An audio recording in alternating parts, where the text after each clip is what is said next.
Does anybody remember that ratio out there? What's it called?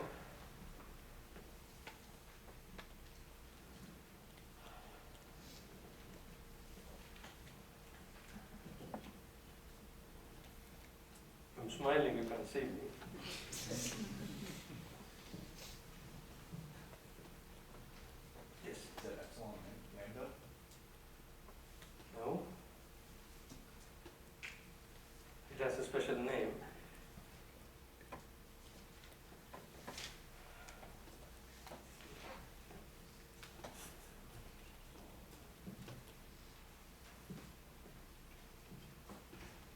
Anybody?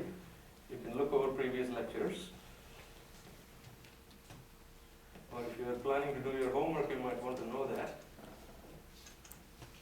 Yes? The bandwidth fraction or the band emission fraction. That's essentially what it is.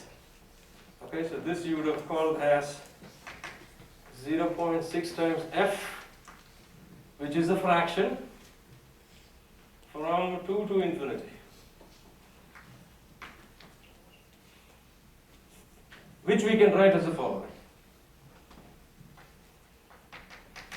Is 0.6 times f from 2 to infinity is f from 0 to infinity minus f from 0 to 2.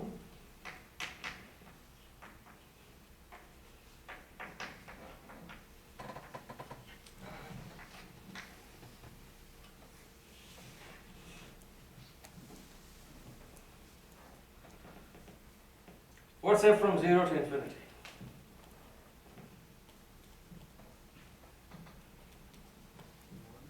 It has to be 1, right? Because if it is from 0 to infinity, this is 0 to infinity, this is 0 to infinity, the ratio of two same things, obviously it has to be 1.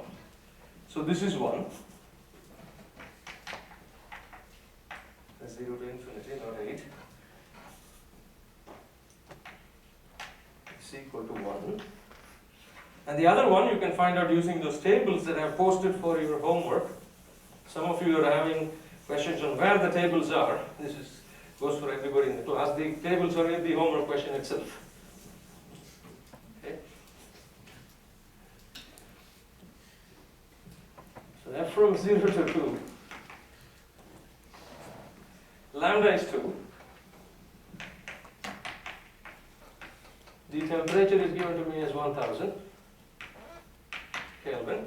I calculate the value of lambda times T. Okay. 2000 micrometer Kelvin. Look at those tables and this fraction will be given to you. The number is the following. Last couple of lines and then I'll leave you. So f from 0 to 2 from tables. For the value of lambda times T is equal to 2000, f from 0 to 2 gives you 0.066723.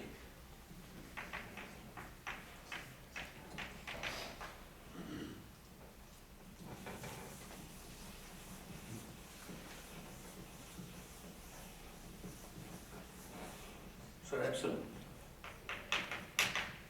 is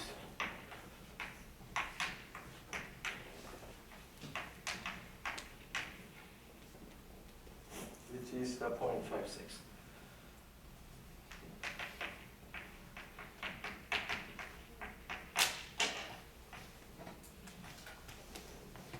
Very last one.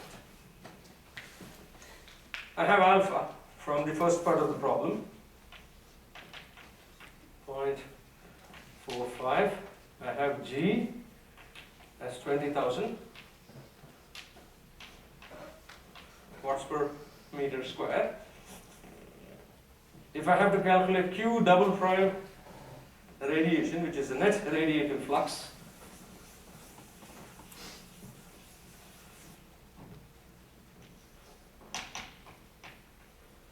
E is going to be E minus alpha times G. Whatever is the net emission minus the portion that is absorbed of the irradiation. So this is nothing but epsilon times EB minus alpha times G. Epsilon is something that we just found out. EB is sigma t to the power 4. So 0.56 sigma t to the power 4 minus 0.45, 20,000. Sigma is 5.67 10 to the power minus 8, t is 1000 to the power 4. Calculate these, and the net radiative flux is going to end up being 22,752. So you end up getting it to be equal to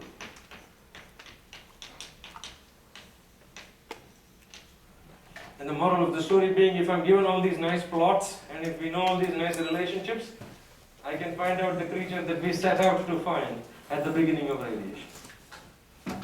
Thank you.